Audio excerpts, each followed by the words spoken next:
ওই কপাল দিয়া বান্দা আমার কুদরতি কদমে সাজদা দিবে। এই কপালটার এত দাম, এই কপাল কুন ফায়াকুন বললে হয় না, এই কপাল ফেরেশতাদের হাতে বানাইলেও হয় না, আমি আল্লাহ নিজের হাতে বানাইছি।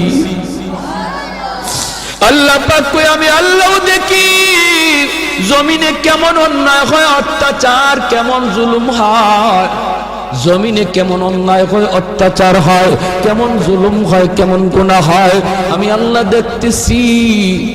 আমি আল্লাহ দেখতেছি আমার নবীর নায়েবে রাসূল উলামায়ে কেরামের সাথে কেমন আচরণ হয়, সবই আল্লাহ বলেন আমি দেখতেছি।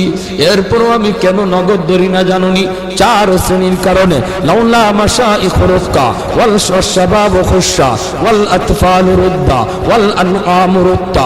আল্লাহ বলেন এক নম্বর হলো ওই বৃদ্ধ মানুষগুলি, এখনো জমিনে এমন কিছু সাদা দাড়ি সাদা চুল আমার কিছু বৃদ্ধ বান্দা বান্দি আছে রে, কোমর বাঁকা হইতে পারে না, করতে পারে না, কষ্ট হয়, হাঁটুতে ব্যথা, কোমরে ব্যথা, এরপরেও আমি আল্লাহর কুদরতি কদমে সাজদা দেয়, কষ্ট হয়, এরপরেও আমার কদমে সাজদা দেয়।